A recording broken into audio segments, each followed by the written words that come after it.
Hey, everyone. Welcome back to English Podcast Day 22 of the 30-Day English Challenge.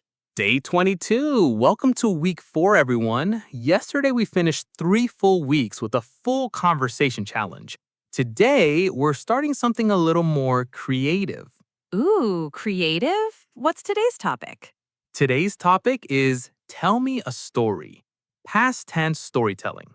Oh, I actually love telling stories, though in English, mine always come out a little backwards, like I forget an important detail and have to add it in later. Oh, wait, I forgot to mention this happened at night, 5 minutes into the story. Exactly that. By the end, my listener is more confused than when I started. That's such a common experience, honestly, even in your first language sometimes. A story needs a clear shape, or it just becomes a list of random facts. True. So today we're learning how to actually build that shape?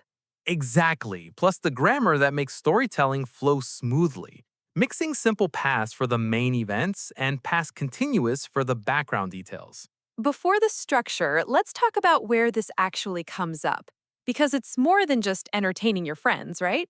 Definitely, job interviews are a big one. Tell me about a time when questions come up constantly and they're really just storytelling in disguise. Oh, that's so true. I never thought about interview answers as actual stories before. They absolutely are. A good interview answer has a beginning, a problem, and a satisfying ending, just like any other story. I definitely wish someone had told me that before my first English interview. Right. And there's also travel stories, funny stories with friends, explaining what went wrong when a plan fell apart, even just recapping your weekend to a coworker. Oh, and family stories too. Recounting something that happened, passing down a memory to someone who wasn't there. Exactly. Storytelling is honestly one of the most human things we do in any language, in any culture. Oh, and social media too. Captions, videos, even a quick voice message to a friend. They're all tiny little stories in disguise. True. Even a 3-second video needs some kind of shape a beginning, something happening, and a punchline or reaction at the end. And podcasts, obviously. This entire episode is basically us telling stories about ourselves back and forth. Exactly. And honestly, that's part of why storytelling feels so natural once you notice how often you're already doing it. Okay, before the structure, one more question. Is there a cultural side to this too? Actually, yes, a genuinely useful one. In English speaking storytelling culture, listeners generally expect a clear point or ending, something that makes the story worth telling. Really? Even for a small, everyday story? Even then, yes, if a story just trails off with no real point, listeners often feel a little confused or they'll even ask, wait, so what happened? Oh, I've definitely been on the other end of that. Someone tells a long story, and I'm just waiting for something to actually happen. Exactly. It doesn't need to be dramatic, just a clear little arc. Something happened, something changed, and here's how it ended. That's such a useful thing to know. Okay, now I really want the structure. What is it? It's simple. A good story has 4 parts setting the scene, the main events, a turning point, and how it ended. Scene, events, turning point, and the ending. Let's try one. Ready. Last year, I was traveling in Seam Rep. I was walking through the market when I suddenly realized I'd lost my wallet. I panicked for a few minutes, but then a kind vendor found it and handed it right back to me. It really taught me that people are often kinder than we expect. See, scene, traveling and seam rep was walking. Events and turning point, losing the wallet, panicking. Ending, the kind vendor and the lesson learned. Let's do another one. A few months ago, I was cooking dinner for some friends. I was chopping vegetables when the power suddenly went out completely. We ended up finishing the whole meal by candlelight, laughing the entire time. Honestly, it turned into one of my favorite nights of the year. That's such a lovely little story. A small problem turned into something genuinely memorable. Exactly, that's the goal. A turning point doesn't need to be a disaster, just something unexpected that shifts the story. I also noticed something. I was walking and I was chopping are past continuous, right? For the background action. Exactly right. Past continuous sets the ongoing scene, and then simple past, realized, went out, marks the specific moment something happened. Can we try one more, just the two of us, before moving to different personas? Sure. A few weeks ago, I was driving home late at night. I was listening to music when my car suddenly made a strange noise and just stopped completely. I sat there for a second, completely confused, before realizing I'd simply run out of gas. Running out of gas is such a perfectly ordinary, relatable turning point. No drama needed at all. Exactly, and honestly, it's still one of my most embarrassing stories, even now. Can we try one more example, maybe from a different kind of person? Just so listeners really understand. Sure, let's imagine a student telling an exam story. I was studying really late the night before my exam. I was reviewing my notes when I suddenly fell asleep at my desk. I woke up in a total panic with only 20 minutes left. Somehow, I still passed, and I've never studied that late again. Scene, studying late, turning point, falling asleep, waking up in a panic, ending, passing anyway, and a genuine lesson learned. And one more, a working parent this time telling a story about a chaotic morning. I was getting the kids ready for school one morning. I was making breakfast when I suddenly heard a loud crash from the other room. It turned out to be nothing serious, just a fallen picture frame, but my heart was racing for a solid minute. My heart was racing for a solid minute. Every parent's morning summarized perfectly in one sentence. Right? And notice, none of these examples use complicated vocabulary, just a clear structure and natural, simple past tense storytelling. That's really reassuring. I always thought good storytelling needed really impressive, dramatic events. Not at all. Small, everyday moments told with a clear shape are often the most memorable stories of all. Okay, your turn. Pause the episode and tell a 1 minute story about something that happened to you using the four-part structure: scene, events, turning point, and the ending. Ready? Go. Nice job. Now, here's a small tip. If you're not sure whether to use simple past or past continuous, think about background versus action. What do you mean exactly?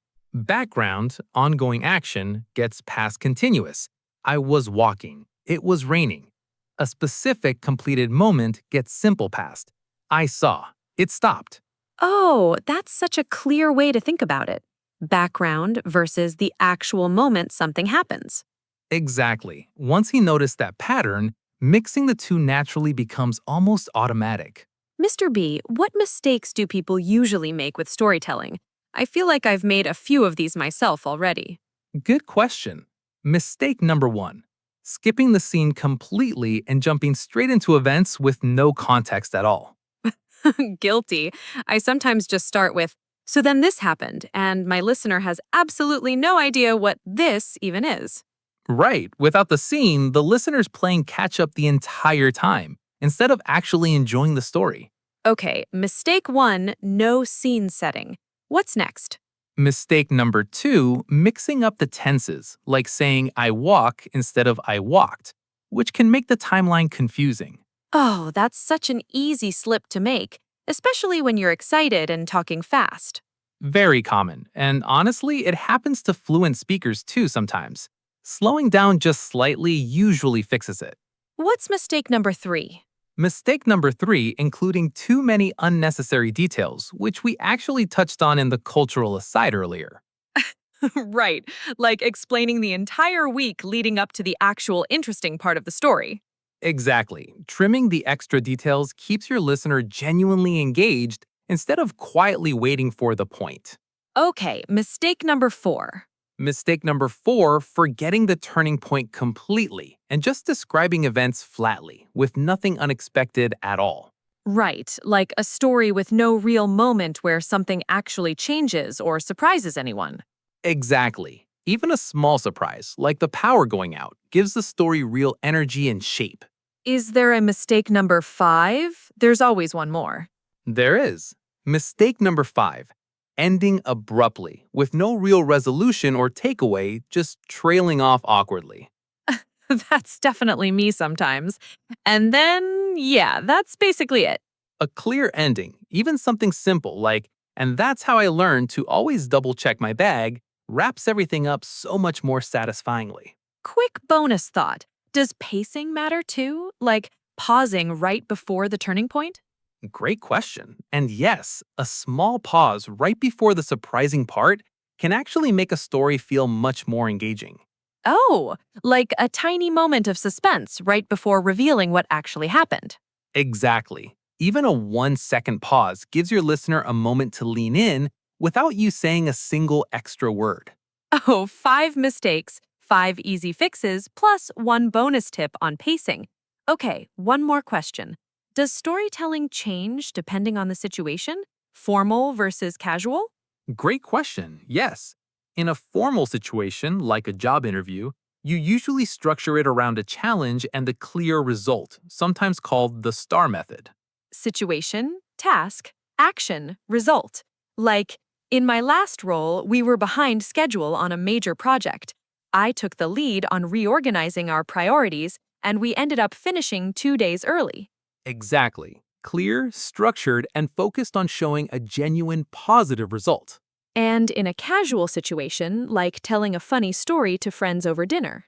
In a casual situation, you can relax completely and add a lot more personality. So I'm standing there, completely lost, and this random guy just starts laughing at my terrible map reading skills.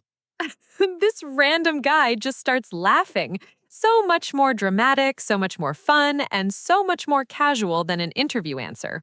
It's true, casual storytelling can be messy, funny, and full of personality without losing the listener at all. So, formal storytelling stays structured and result focused, and casual storytelling can be dramatic and full of personality. Exactly. Same 4 part shape underneath, just a very different energy depending on who's listening. Can we try one more? Maybe a travel story, since that's such a classic one. Sure. Formally, in a professional context, like describing a work trip, during a business trip last year, our flight was delayed by several hours. I used the time to prepare for the meeting instead, which actually worked out in the end. Casually telling a friend, so our flight got delayed for like 6 hours, and I just ended up napping on the airport floor like it was completely normal. Napping on the airport floor like it was completely normal. Such a specific, funny, very human detail. Exactly. Formal storytelling keeps it professional and outcome focused. Casual storytelling lets the funny human details shine. Let's practice that difference. Pause again and tell the same short story 2 ways, once formally, once casually. Go ahead. Great job, everyone. Okay, let's move to word tour. Word 1. Incident. This means a specific event, often unexpected or minor. Example. It was a strange little incident, honestly. Word 2, eventually. This means after some time, in the end. Example, eventually everything worked out fine. Word 3. Suddenly. This means happening quickly and unexpectedly. Example. Suddenly the lights went out. Word 4, realize. This means to become aware of something. Example, I realized I'd left my phone at home. Word 5. Panic. This means to feel sudden, strong worry. Example. I completely panicked for a moment. Word 6, relieved. This means feeling less worried after stress. Example, I was so relieved when it turned out fine. Word 7. Memorable. This means easy to remember, especially because it's special. Example. It turned into a really memorable evening. Word 8, unexpected. This means not expected, surprising. Example, it was a completely unexpected turn of events. Word 9. Recall. This means to remember something. Example. I can still recall every detail. And word 10, eventful. This means full of interesting or exciting events. Example, it was a pretty eventful weekend. One bonus word. Vivid. This means very clear and detailed in your mind. Example.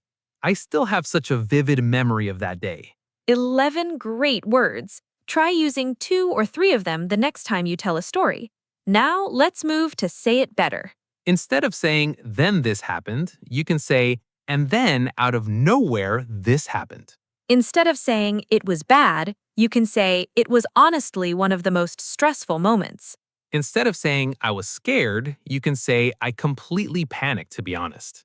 Instead of saying it ended well, you can say, thankfully, it all worked out in the end. Instead of saying I don't remember well, you can say my memory of it is a little fuzzy, honestly. Instead of saying it was funny, you can say, looking back, it's actually pretty hilarious now. And instead of saying that's the story, you can say, and that's basically how it all went. That last one sounds so much more natural than just a flat, that's the story. Small changes, but they sound so much more alive and so much more like a real person telling a real story. I really love out of nowhere. It adds so much energy right at the turning point of a story. Exactly. A few small phrases like that can make even a simple story feel genuinely exciting to listen to. Okay, quick recap before the challenge. Setting the scene, the main events, a turning point, and how it ended.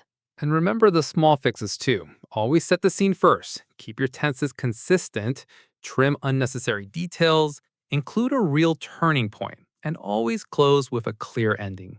4 simple parts, and suddenly storytelling feels a lot less overwhelming and a lot more like something you can genuinely enjoy sharing. Okay, now for the most important part, today's challenge. Here it is. Today, tell a 1-minute story about something that happened to you using the 4-part structure: scene, events, turning point, and the ending. And record yourself saying it out loud, even just on your phone. 1 full minute, one real story. So, better than my backwards, oh, wait, I forgot to mention storytelling style, right? Much better. Though honestly, that style has its own kind of charm. If you want a bonus challenge, try telling the same story 2 ways: one formal, one casual, just like we practiced today. And if you feel brave, post it in the comments or share it with the hashtag #RealLifeEnglishChallenge. Day 22, done. 8 more days to go. And remember, you don't need a dramatic life event to tell a great story. Even a small, everyday moment works perfectly, told with a clear shape. Exactly. Sometimes the smallest stories told well end up being the most memorable ones of all. I love that. From a random Tuesday to a story someone actually wants to hear. Well said. And remember, this is English Podcast. Simple English, real life, every day. See you tomorrow for day 23. Bye for now, and good luck telling that next great story.